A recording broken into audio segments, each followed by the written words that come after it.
Hello, dreamers, and welcome to Dreaming Isle. I'm here to guide you into a calm and magical place tonight.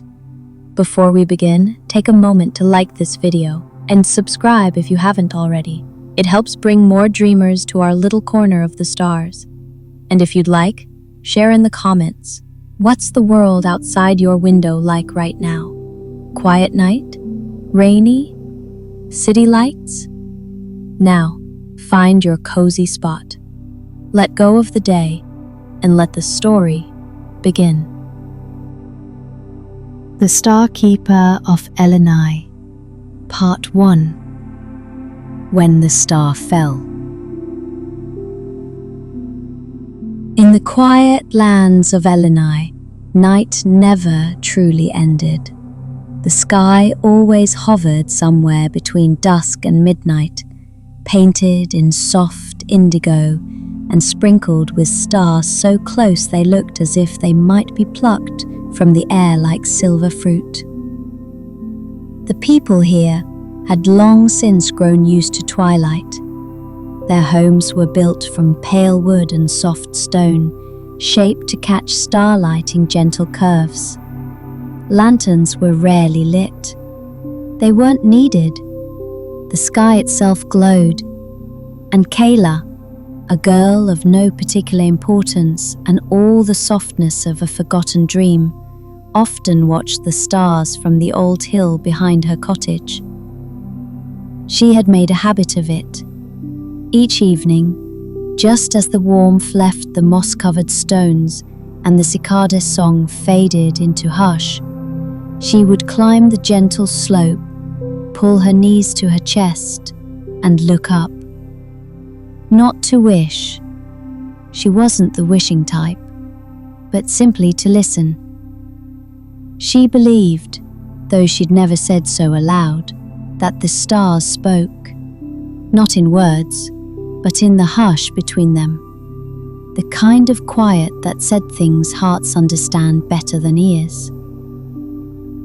That evening, she heard something different, not louder, not clearer, but new. A sudden stillness fell across the hill. The air shifted, not colder, but heavier, like a held breath. And then, from the far reaches of the sky, a single star moved. It didn't twinkle or drift. It fell. Not fast like a meteor, not with fire, but slow, deliberate, a bright bead of light tracing a smooth arc down across the heavens, heading not toward the distant forests or distant peaks, but toward her. Caela stood. The star fell lower, closer. A sound began to rise, a soft hum, like the ringing of a bell heard through water. The grasses around her stirred in slow waves. Her hair lifted slightly, drawn toward the light. And then it landed, just a few steps away. There was no impact, no heat, no flare. Just a soft pulse, a heartbeat of light, and then silence. Caela stared. There, nestled in the moss, lay what looked like a crystal sphere the size of her palm. It glowed with an inner light, pale gold, threaded with starlight silver, pulsing faintly in rhythm with her own breath. She knelt beside it, not daring to touch. It pulsed again, and though the air was still, though no voice was spoken, something filled her chest, a single word, so soft and certain, it felt like it had always been there. Keep. Part 2. The light beneath her window. Caela carried the star home in both hands. It was warm, but not hot, and so light it felt like holding a snowflake that refused to melt. As she walked down the hill, the glow curled around her fingers, casting long shadows that rippled gently across the moss and stone. She kept glancing at it, half waiting for it to vanish, to flicker out like a dream remembered too late. But it didn't. It pulsed, soft and steady, as if pleased to be held. Her cottage was a round little place, tucked into the roots of a sleeping elm tree. Its windows were wide, its walls smooth and curved, and the door opened with the creak of something old and friendly. She slipped inside and closed it gently behind her, as though the star might shatter from the sound. She didn't light a candle. She didn't need to. The star illuminated the room with a calm, golden hue. Everything familiar looked slightly changed. Her bookshelves more inviting, her worn slippers more whimsical, the teacup on a table quietly content to be where it was. She set the star gently on a folded scarf atop her desk and sat beside it. It didn't roll or shift. It simply waited. Caela watched it for a long time. Her thoughts moved in slow circles, soft and careful, like clouds caught in a lazy wind. Why had it come to her? Why had it chosen her? She wasn't special. She wasn't brave or wise. She spent her days tending the garden and drawing the shapes of birds in a notebook she never showed anyone. She had no family, no title, no prophecy written in stone. She didn't even speak often, except to the stars, and they had never answered before. The little orb pulsed again, as if amused, and then, for the first time, it shifted, just slightly. The glow rippled inward, forming a soft spiral at its center, not spinning, not turning, but unfolding, like it was drawing something in, or maybe offering something out. Caela leaned closer. Inside the light, a pattern began to form, a flicker of lines, like constellations dancing on the surface of water. She reached out, hesitantly, and brushed the edge of the star with one fingertip, and the world tilted. Not in the way of falling, not even of moving, more like something inside her shifted, like a lock tumbling open after years of silence. She inhaled sharply. The room had vanished. She was still seated, still breathing, but her eyes saw something else. A great tapestry stretching across endless darkness, threads of light woven in impossible shapes, constellations she'd never seen before, moving, breathing. Each star a bead, each thread a path, and at the heart of it all, a space, an absence, a tear. And into that tear, her star had fallen. Part 3. The Threads of the Sky. The vision held Caela like a gentle current. She sat still at her desk, hands resting quietly in her lap. But her mind was elsewhere, pulled into a place that felt neither dream nor memory. The tapestry stretched out before her, vast and glowing, suspended in blackness too deep to describe. Each thread shimmered with life, some silver, some gold, some a faint pale blue that flickered in slow pulses, like the breath of a sleeping creature. The constellations were moving, Not fast, not in orbit, but like stories being rearranged. Shapes forming and dissolving. A wolf chasing its own tail. A tree shedding stars instead of leaves. A pair of cupped hands with a single droplet of light falling between them. In the center of it all, a wound. A tear in the sky's fabric. Not gaping, but slow and quiet, like silk slowly unraveling. The starlight bled around it, threads warping and drifting. And in that quiet space of absence, Caela felt something familiar. Longing. Not hers, not entirely. A longing the sky itself seemed to carry. Then she saw it.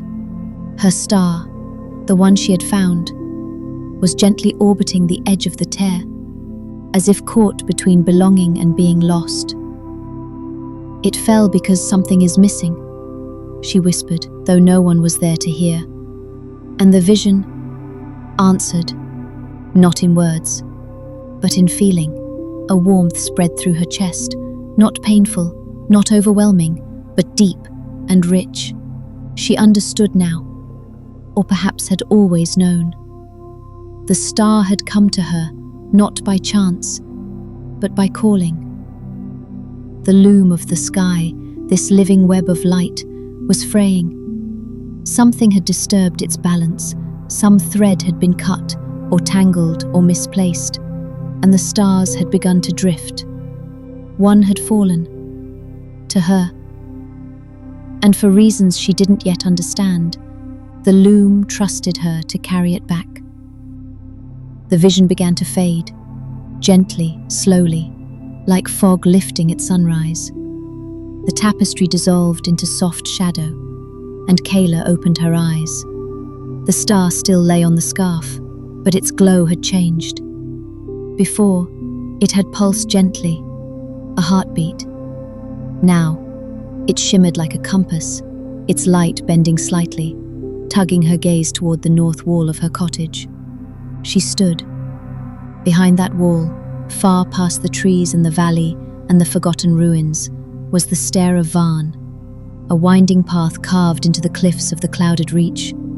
It had been abandoned for years, but now something pulled her toward it. The star wanted to be returned, and she had been chosen to find the way. Part 4. The Stair of Varn. Caela left before dawn, though in Elunai, dawn was a generous word. The sky never shifted beyond twilight, but the birds knew when morning should come. They sang soft, trilling notes through the mist, like they were tuning an unseen instrument. She wore her walking cloak, soft brown and lined with fleece, and carried a satchel packed with essentials: dried fruit, a water flask, her notebook, and the carefully wrapped star, which now rested inside a small pouch of velvet near her heart. Even hidden, it glowed faintly through the fabric, pulsing with steady intention. The path from her cottage curled through the sleeping grove, past the stones that marked the old orchard, and toward the rise of the clouded reach. The air grew thinner as she climbed, not unpleasant, just still, like the world was waiting. By mid-morning, she saw them. The stairs of Varn. They emerged from the cliffside like bones grown from the stone, ancient, uneven, and carved with long-forgotten symbols. Some steps were worn smooth by centuries of rain and wind, others cracked and mended with moss. No handrail, no rope, just the long, winding climb to the overlook above the valley. They say the stairs were built by those who watched the stars, the first dream listeners, long before maps and kingdoms. Pilgrims once climbed them to reach the observatory at the summit, a place now abandoned to dust and time. Caela took her first step. The stone was cool beneath her boots. The wind brushed her cheeks, tugging gently at her cloak, and the star pulsed in rhythm. With each step upward, the sound around her grew softer. The trees fell away. The birdsong faded. Even the wind hushed, as though it did not wish to disturb what was unfolding. Halfway up, she paused to catch her breath and looked out.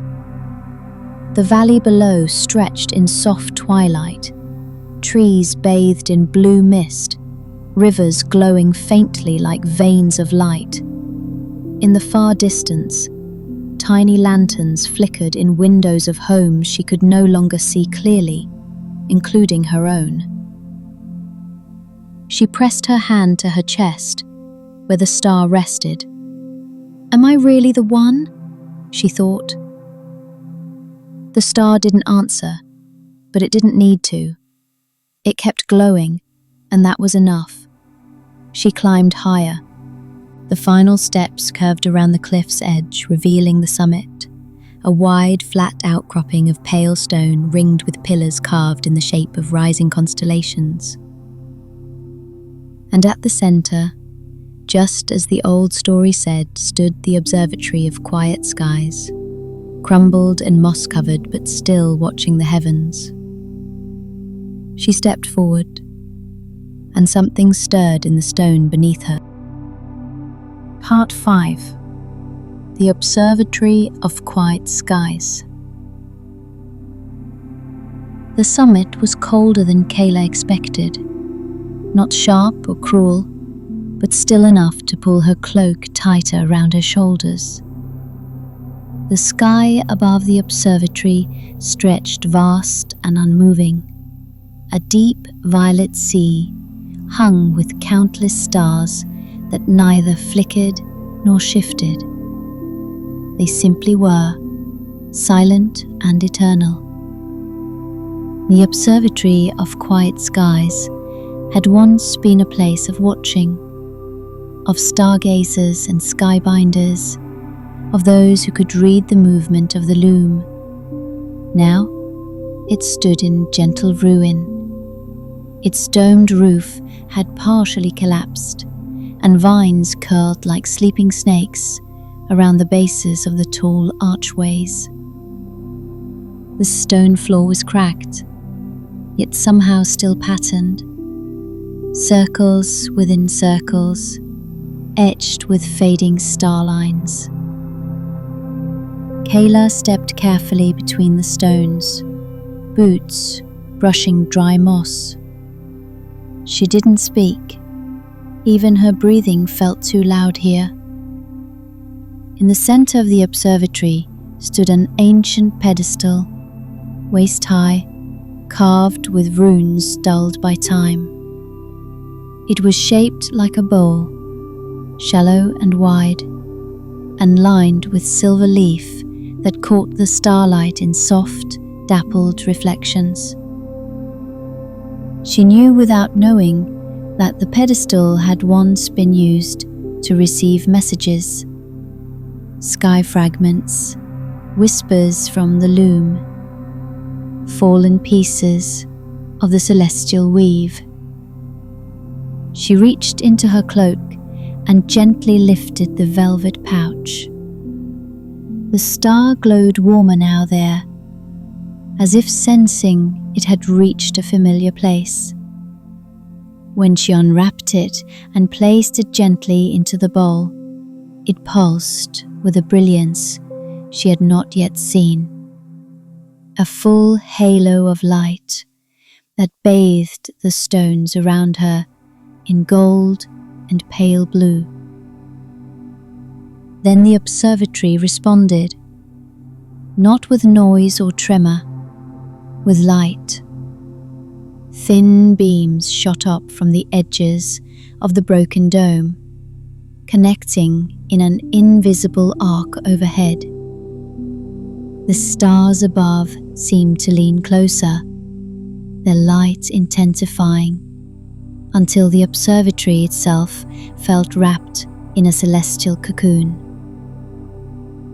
The star in the bowl lifted slightly, floating above the silver basin, and Caela saw threads.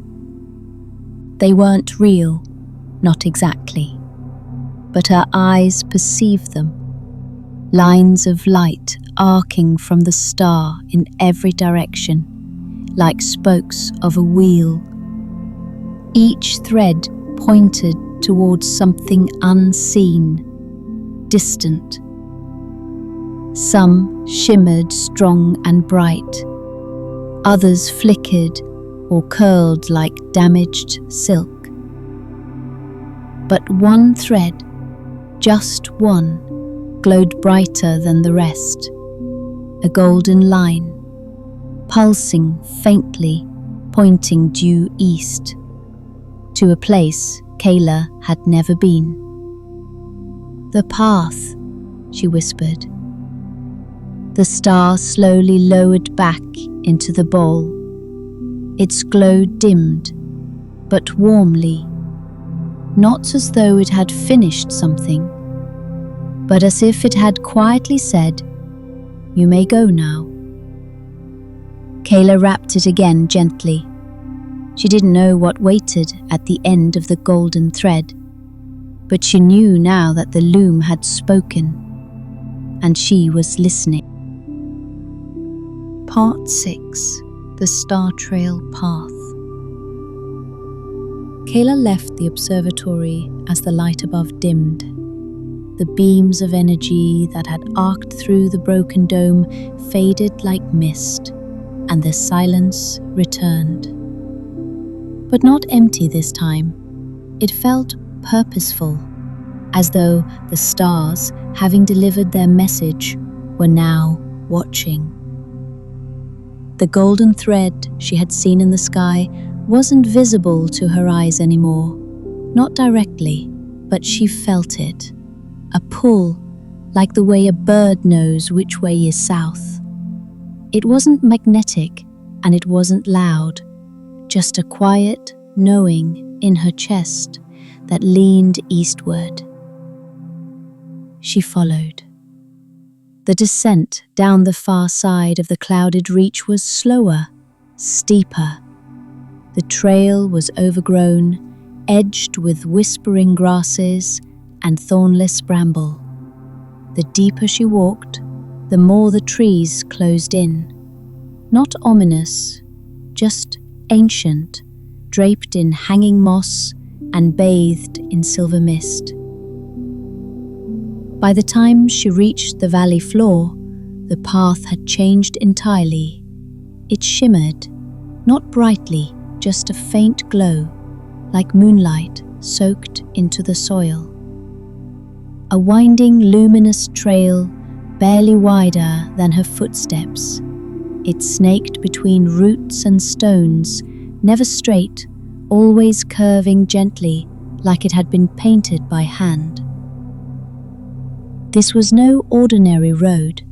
It was the Star Trail, the path of fallen light. She had heard of it once, whispered in a story meant to calm restless children, that when a star chose to fall, it left behind a ribbon of light to guide its return.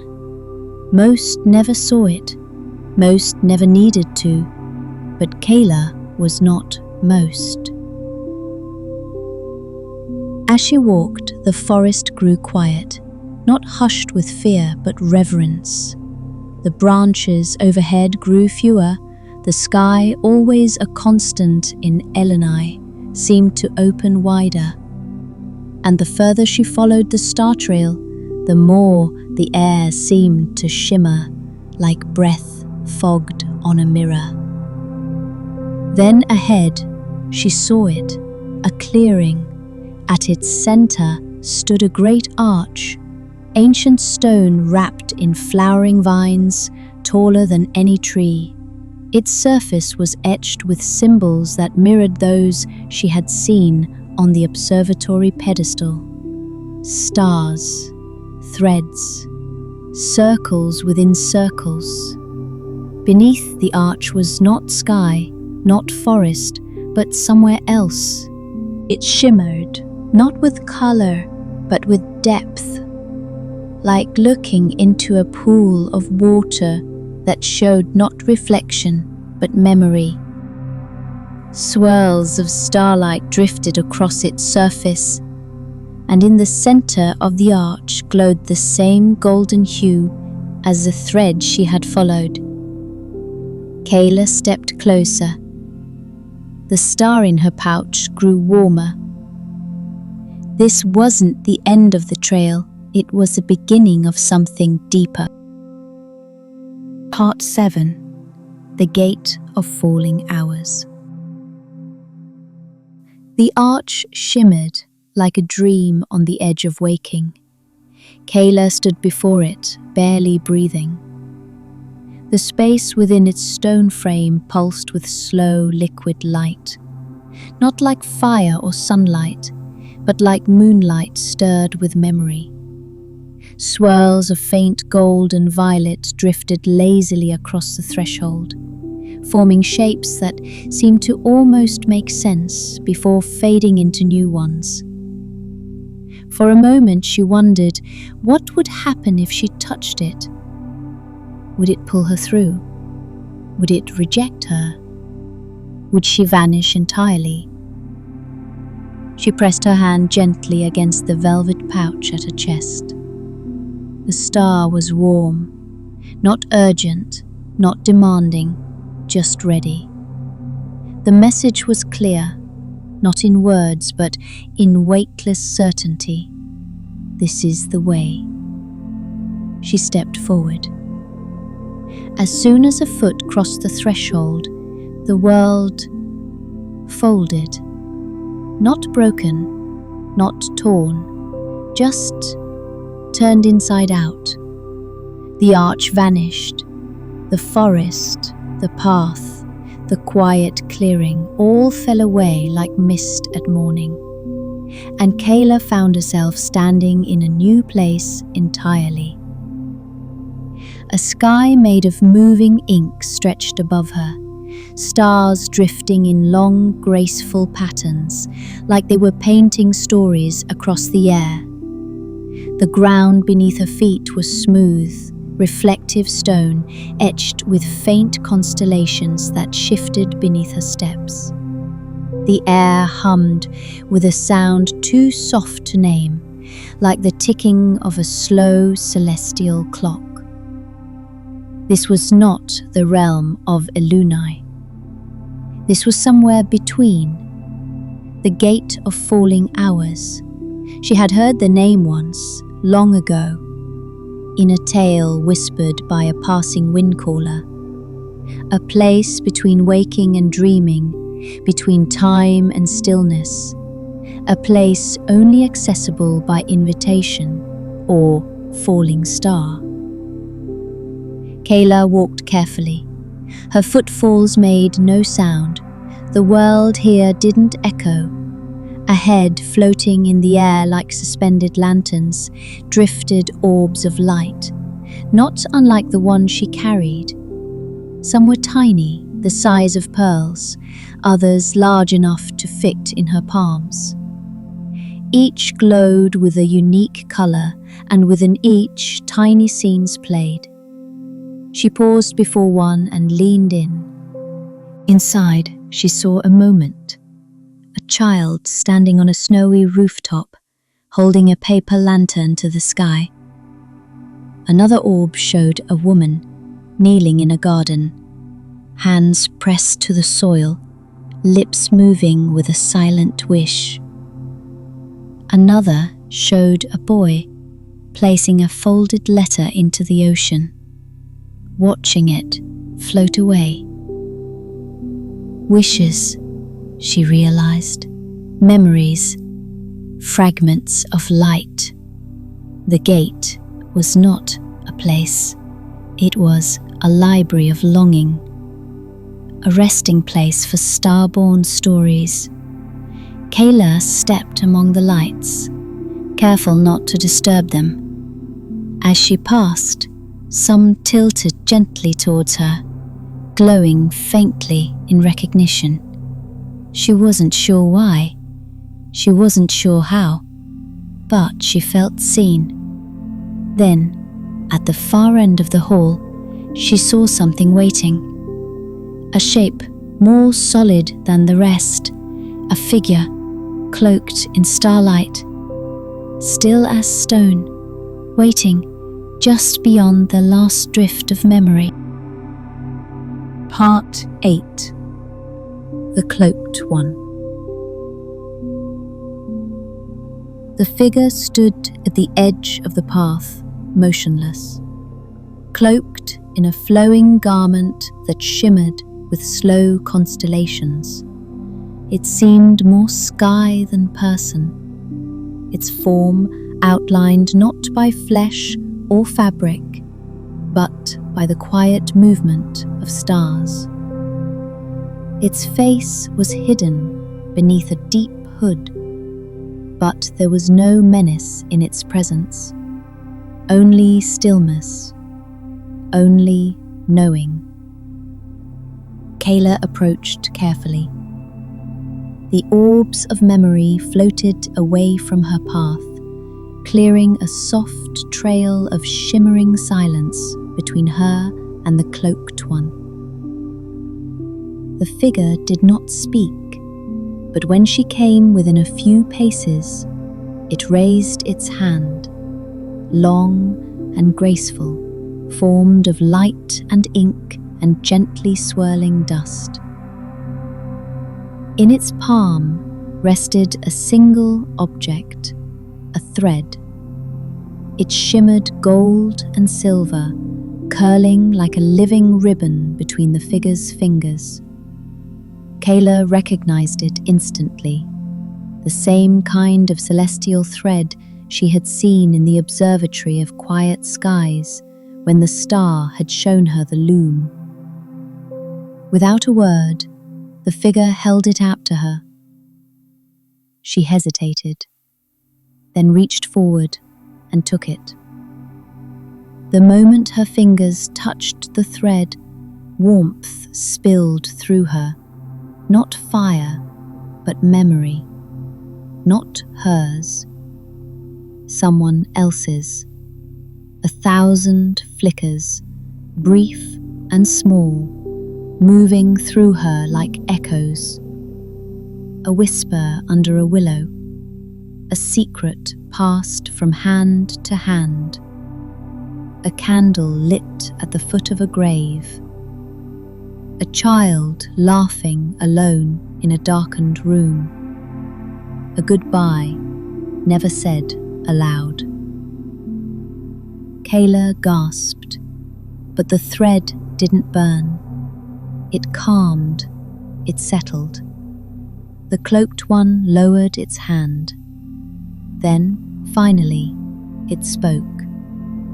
Its voice was soft and ancient, layered like wind across different altitudes. You carry more than a fallen star. You carry the place it left behind. Caela didn't understand, not fully, but she didn't have to. The loom is frayed, the figure continued, not from time, from forgetfulness. Each lost thread tugs at the weave, each fading wish unravels the pattern. She looked down at the thread in her hand. It now shimmered more steadily, anchored somehow by her touch. "Can it be repaired?" she asked quietly. The cloaked one tilted its head, and from beneath the hood a small glimmer of a smile appeared. "That is what Starkeepers are for." A hush fell between them. Then the figure raised its other hand and pointed. Beyond it, far in the distance, another path shimmered into being. Narrow, winding, flecked with floating stars. At the end of it, a structure hung in the void, suspended, glowing with strands of light that arced into the heavens above like strings from an unseen harp. The loom awaits. The figure stepped aside. Caela nodded. She clutched the thread gently, the star warm at her chest, and walked forward into the dark. Part 9. The Loomkeeper's Bridge. The new path felt different, not made of stone or soil or even light, but something finer, like woven silence, firm enough to walk on but soft, with meaning. Caela stepped carefully, the celestial thread now wrapped gently around her wrist. It pulsed faintly, like a heartbeat in sync with her own. She didn't look back. The cloaked one had faded, dissolving like morning mist, and the orbs of memory in the gate of falling hours no longer drifted. They watched, not judging, not hoping, just present. Ahead, the Loomkeeper's bridge stretched out over nothing. No ground, no sky, just blackness filled with floating stars. The bridge was impossibly long, anchored by nothing visible, and its surface shimmered with strands of silver thread. Some threads glowed, others flickered like fading memories. Beneath the bridge, a slow current of starlight flowed, drifting past like a river without water. Caela stepped onto the bridge. Instantly, she felt something change. The air became dense with meaning, as if every breath carried stories too big to tell. The threads beneath her feet responded to her movement, glowing slightly brighter with each step, marking her path in gentle curves of light. She moved slowly, carefully. The further she walked, the more vivid her senses became.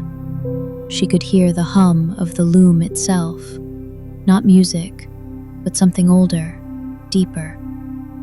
A vibration felt more than heard. It resonated in her ribs, her fingertips, her spine.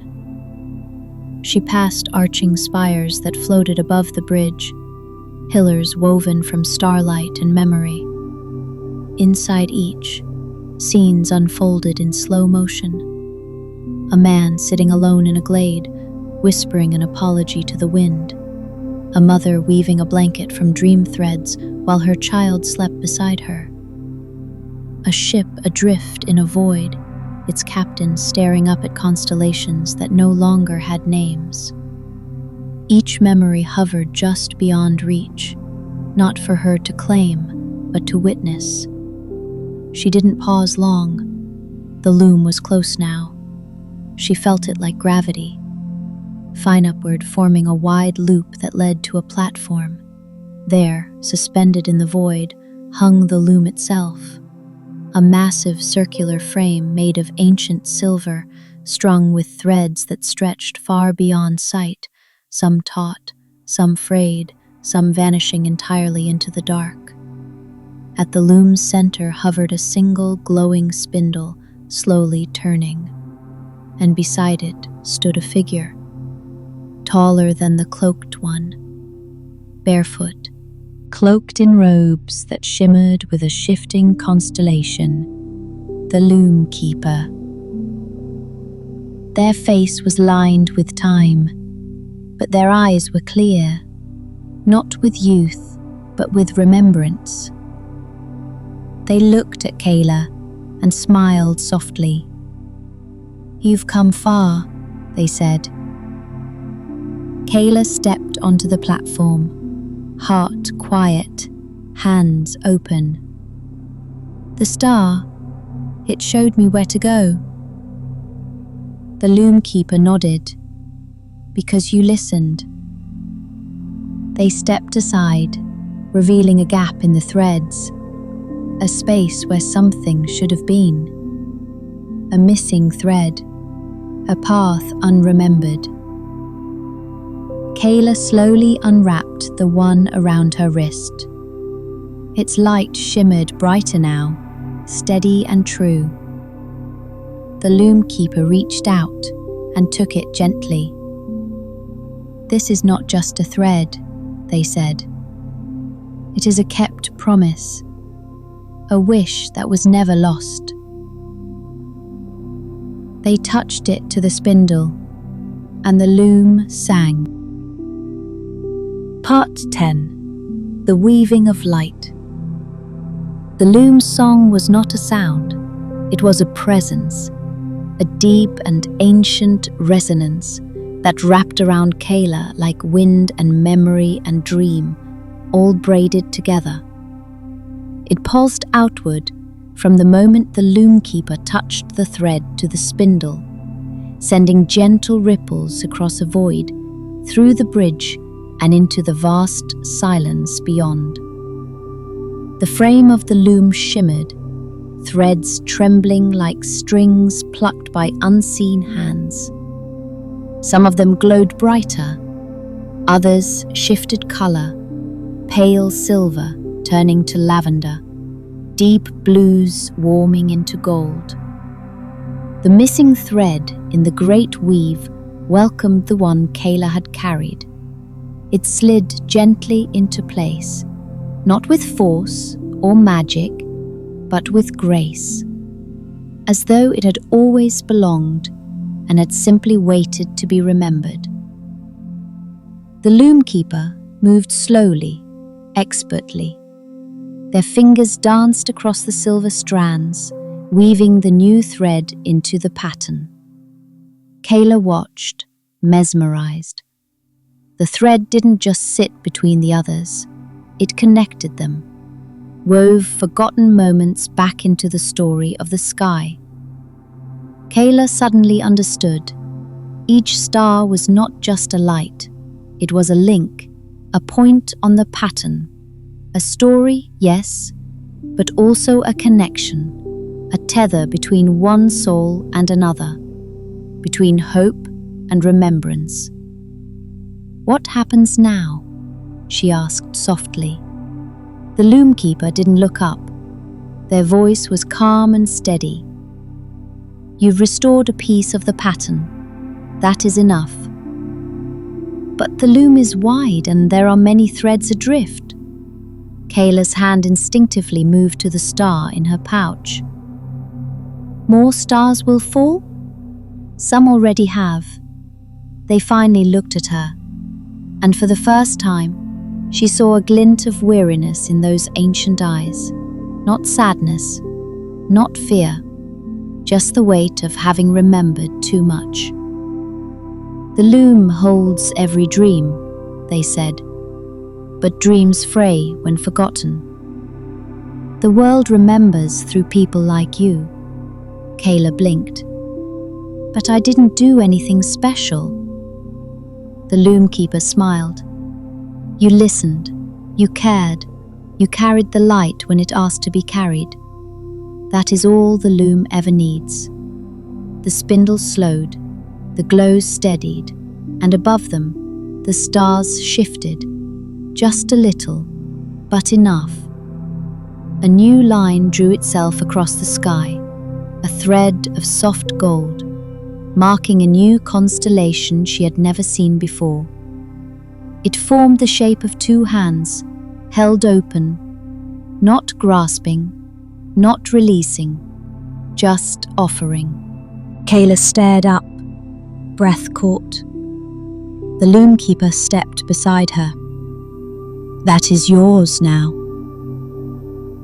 A thread remembered becomes a star reborn. She turned to them. "Am I a Starkeeper now?" Their eyes glinted gently. "You always were." Part 11. The Drift Between Worlds. When the weaving was complete, the loom quieted. The threads no longer pulsed or flickered. They simply glowed, warm, steady, at peace. The great silver frame no longer turned. The spindle rested still and full, as though the loom itself had taken a long, deep breath and now settled into silence once more. Caela stood beside it, uncertain. She thought there would be more tasks, more trials, some final ceremony. But there wasn't. The loom did not demand, it only received. The loom keeper stepped back and motioned with a soft hand. A new path shimmered into being, not behind Caela, but beside her. Not a return, not exactly, but a transition.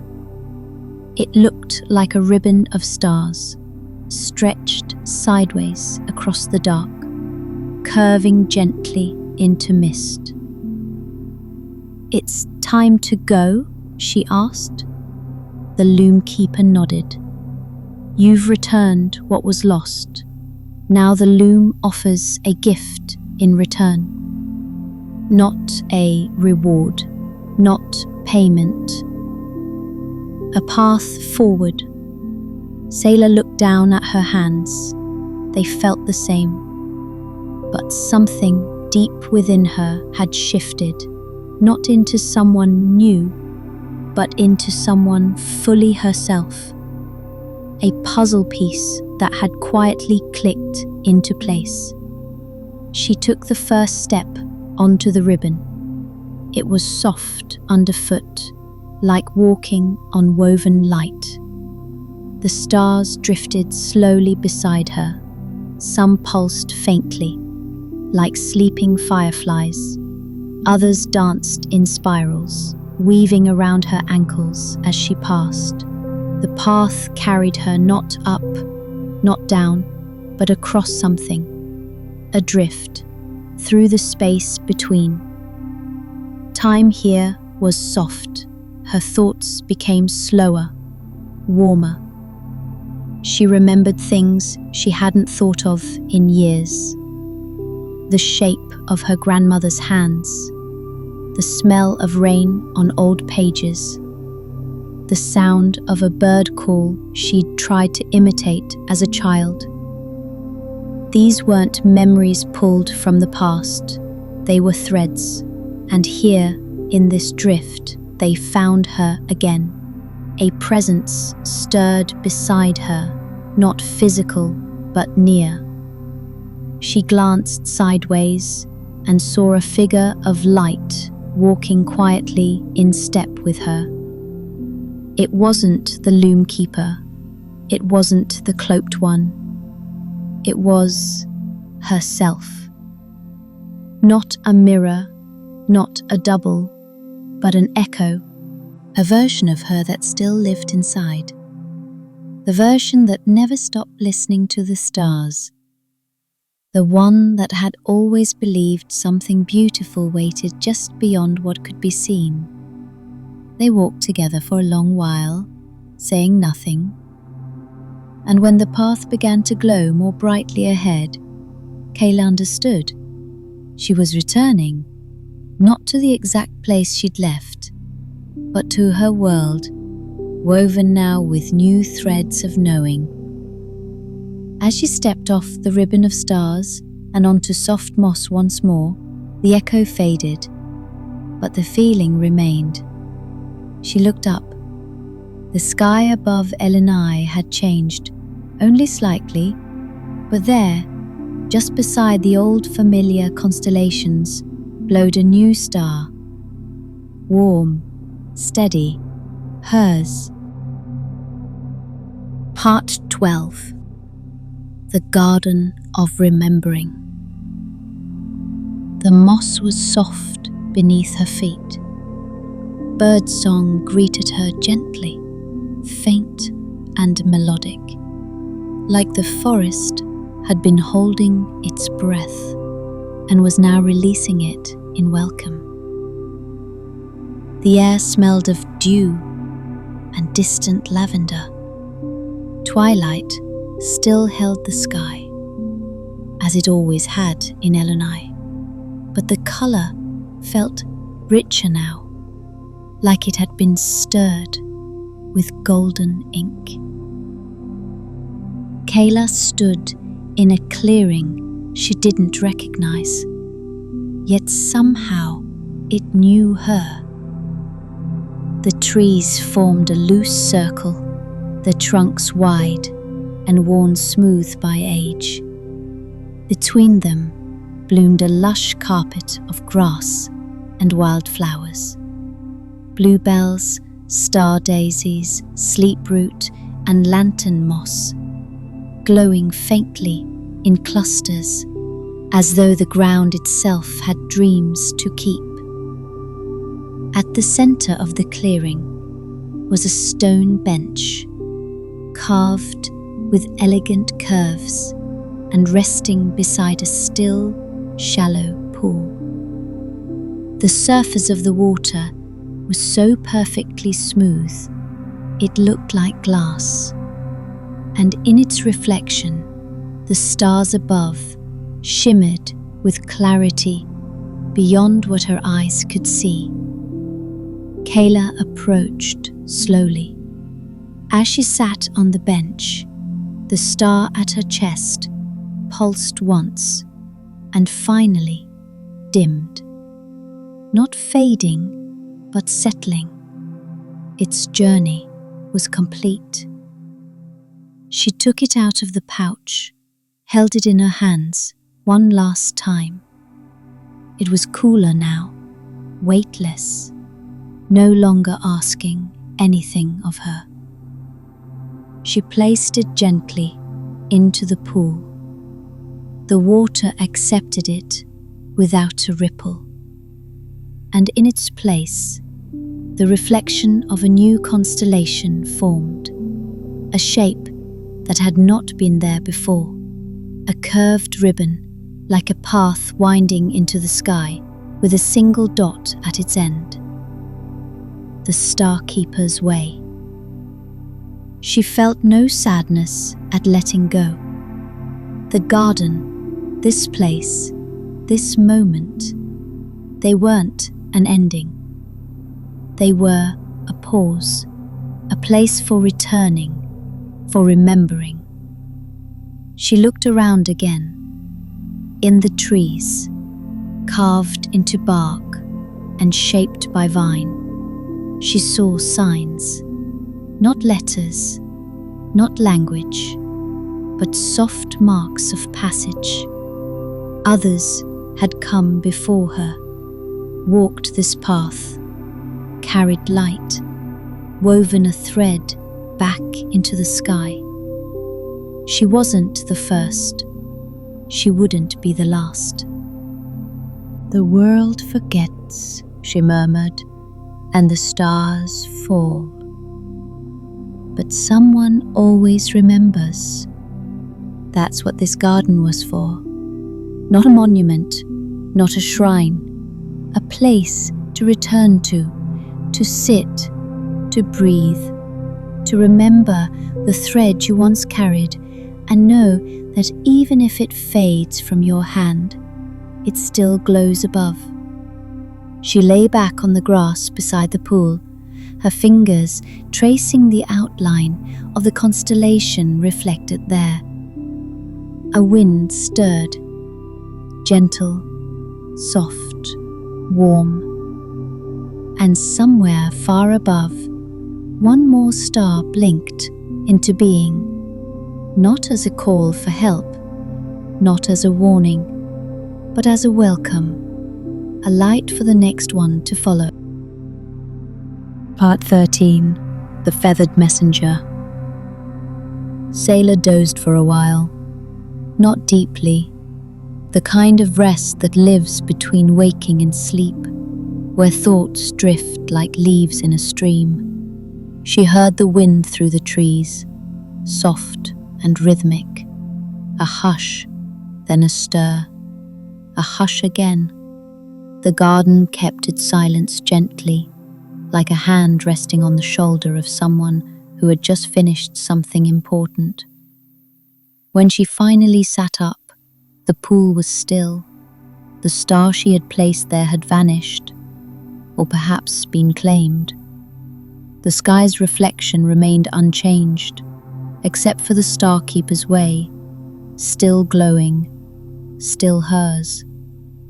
Caela stood, stretching slowly, brushing moss from her sleeves. And then she noticed she wasn't alone.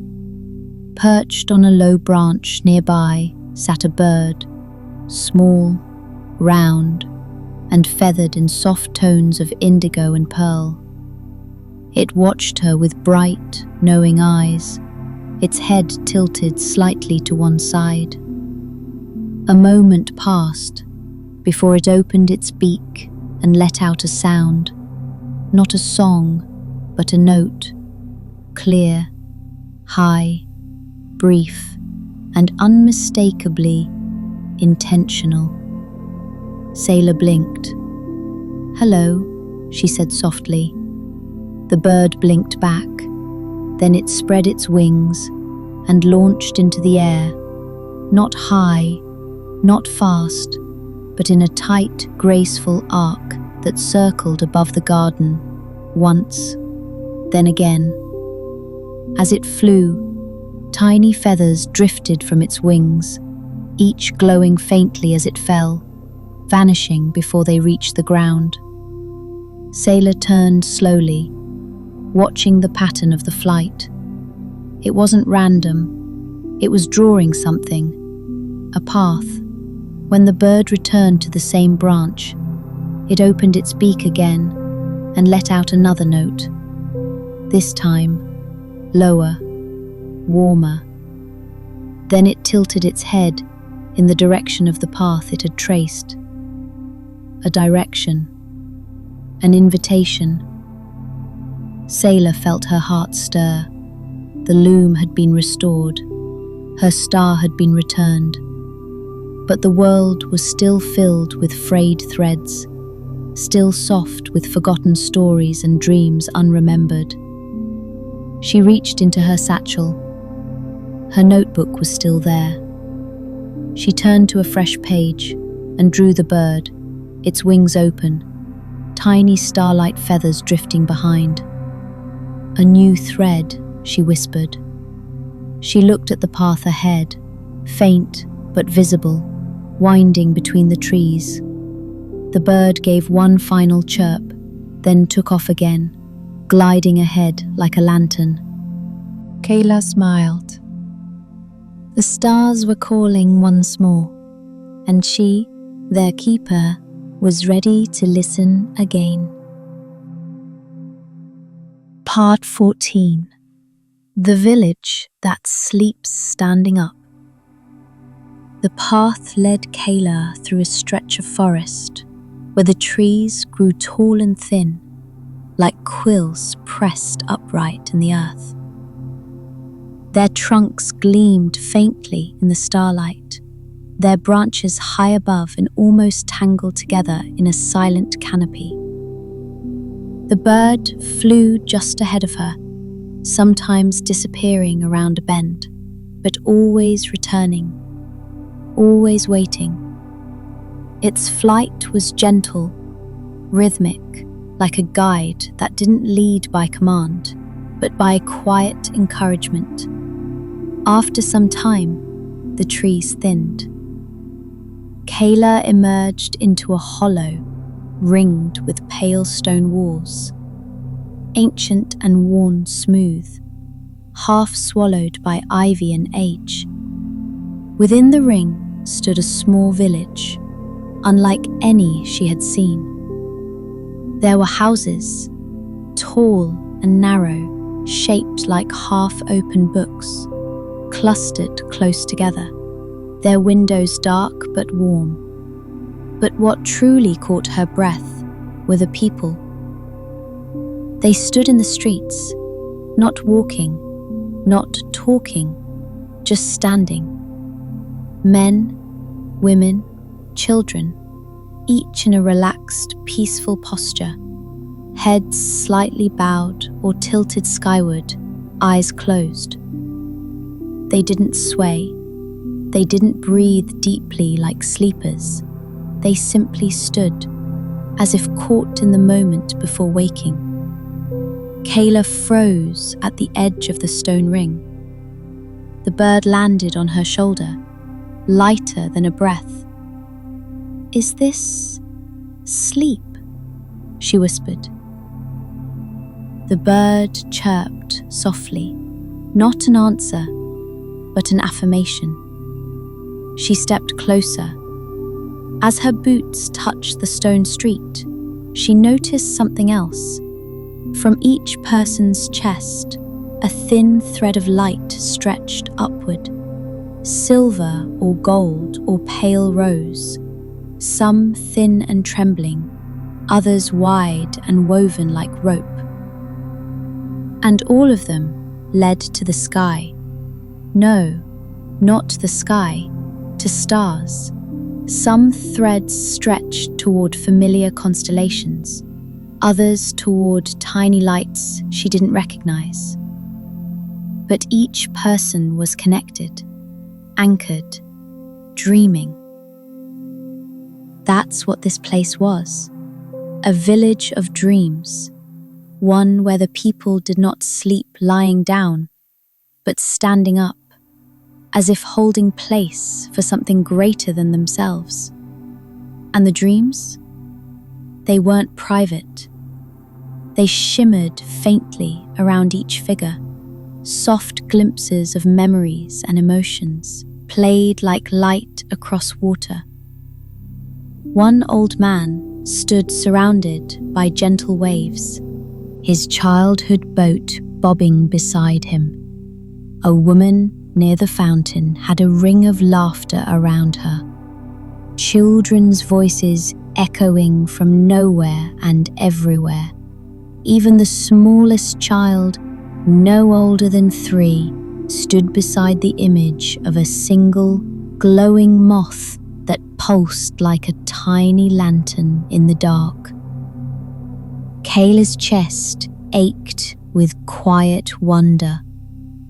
This was a place that remembered, that preserved. She stepped carefully among them, not touching, only observing. And as she passed, some threads glowed brighter, only faintly, like a nod. The bird on her shoulder chirped once more and flew off, this time to perch on the windowsill of a narrow tower near the edge of the village. She followed. The door to the tower creaked open before she touched it. A whisper of stardust drifted through the crack, and from within came a voice, slow, melodic, like the hum of a lullaby sung into a well. A thread keeper walks again. Caela stepped inside. Part 15. The Waking Lantern. The air inside the tower was warm and thick, with a scent of dried lavender, candle wax, and something softer, like the memory of rain. The room was round and tall, shelves climbing the walls in uneven spirals, stacked with books and jars, and bundles of herbs tied with silver string.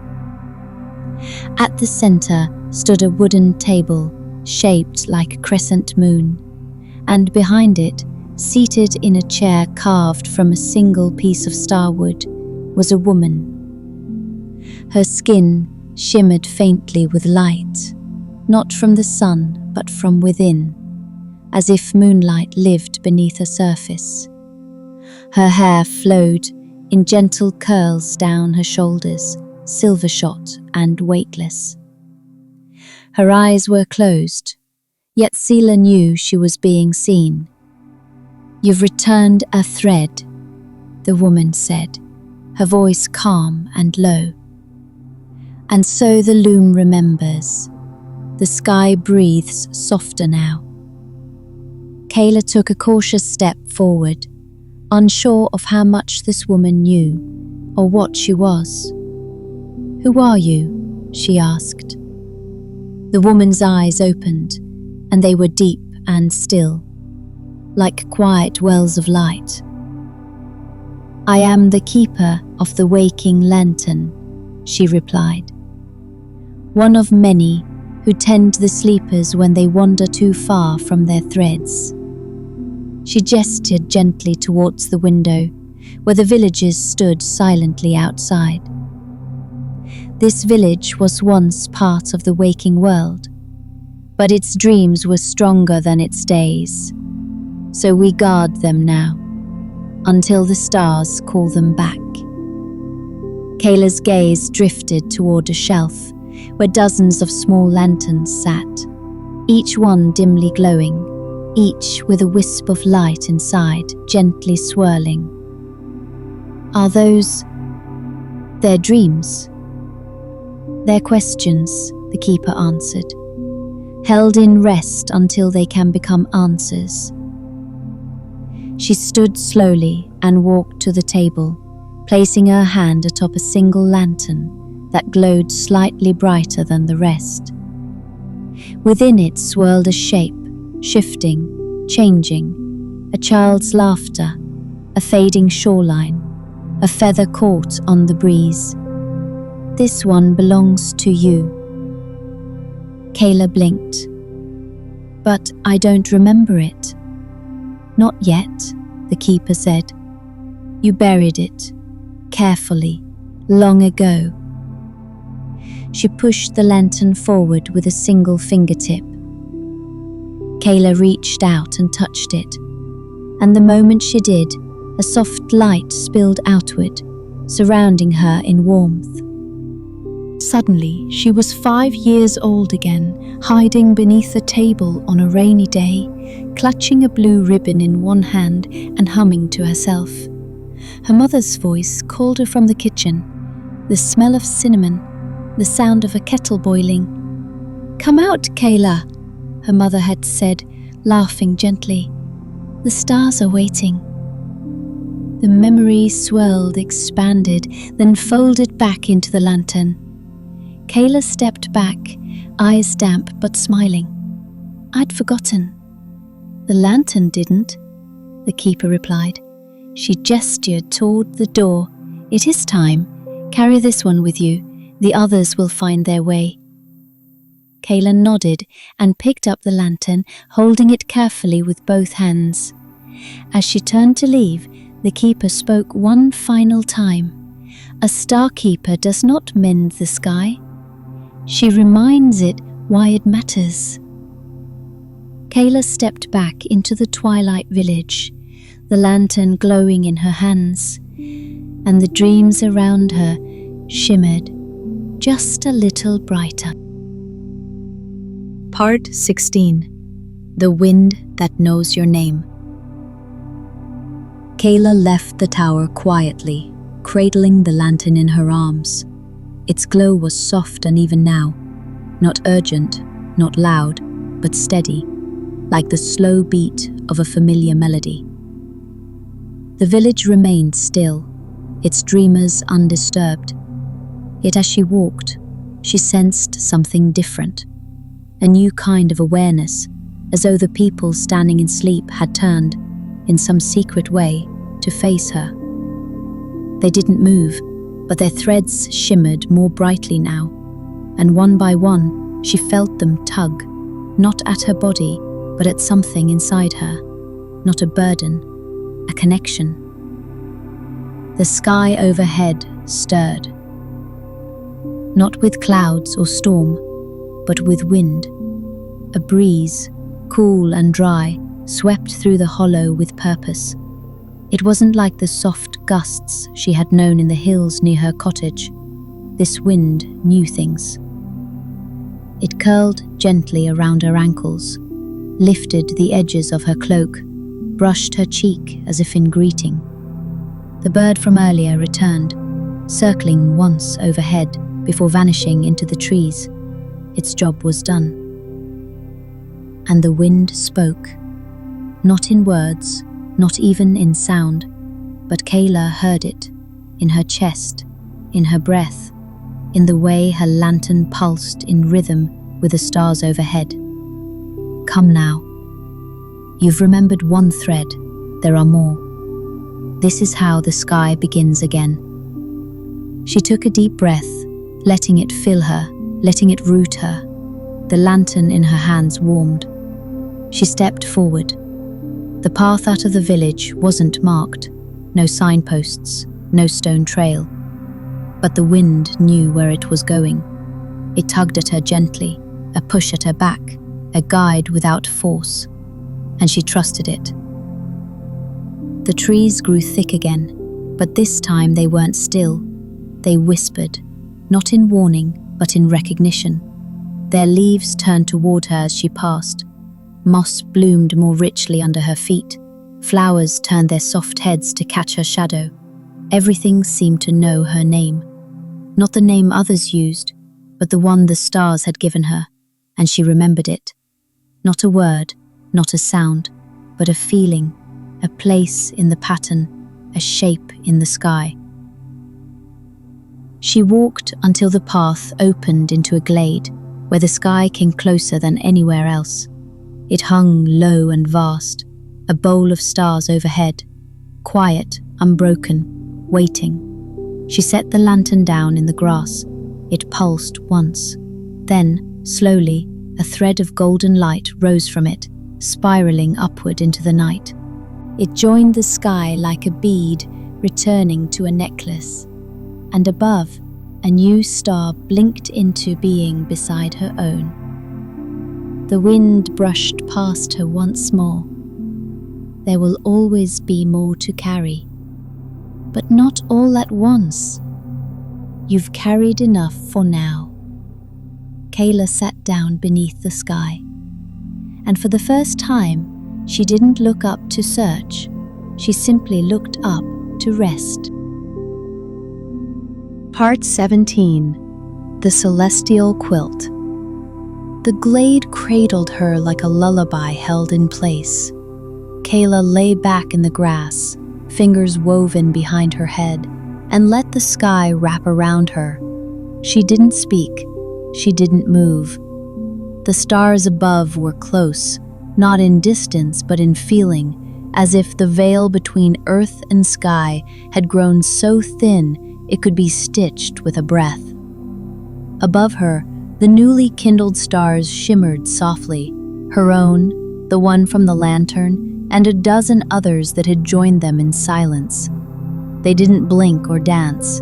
They rested, each one a thread woven back into the pattern. As she watched, something began to shift, not in the sky, but through it. A great, slow shape emerged from the starlight. At first, it looked like clouds moving in long loops, but then she saw the lines, the edges, the stitching. It was a quilt, vast, stitched from threads of light and dream and memory.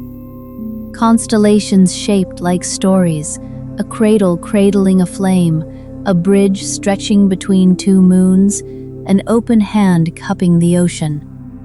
The stars were not random, they were placed, each one a memory mended, each one a wish remembered. The quilt unfurled across the heavens, not to cover or to hide, but to hold, a gentle weight like the comfort of a soft blanket at the edge of sleep. And Caela realized something quietly, deeply. This was what she had helped make. Not alone, not entirely by herself, but her thread mattered, her light mattered. Even the smallest memory, the faintest hope, they were part of the design. And the sky, which had always seemed vast and indifferent, now pulsed with intimacy. It had always been woven just like her. She closed her eyes, not to sleep, not yet, just to feel the weight of it. The calm, the kindness, the slow, steady work of restoring what was lost. Part 18. The Return to Elunai. When morning never comes, you learn to measure time differently, not by hours or light, but by the rhythm of your breath, the steady beat of footsteps, the quiet pulse of stars. Caela rose from the glade as the celestial quilt drifted higher into the sky, fading into the distance like a story remembered just enough to stay. The air had shifted. It wasn't colder or warmer, just lighter, as if something in the world had been set right. She walked with ease now. No thread pulled at her chest, no burden of mystery or fear, just the quiet fullness of having done what needed doing. The wind no longer guided her. It played around her now, joyful, aimless, like a friend skipping ahead in delight. The path back to her cottage was shorter than she remembered, or perhaps it wasn't. Perhaps she had simply changed. The forest opened gently, and there it was, the round little home beneath the old elm tree. The windows still curved, the roof still mossy, the chimney gently leaning to the left. But inside it felt different. Not bigger, not cleaner, just more hers.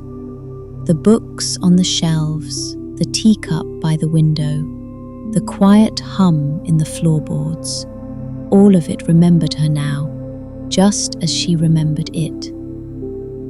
She sat by her desk, notebook in hand, and turned to a blank page, then paused, because for the first time in a long time, she didn't feel the need to write it down. The stars had written it already, in the sky, in the thread, in the quilt above Elunai. Instead, she drew a small shape, a star, then another, and in the space between them, a single, open hand, palm up, offering light, a symbol, not of her, of the story she had joined, a story that would continue long after her ink ran dry. She stood, walked to the window and opened it wide.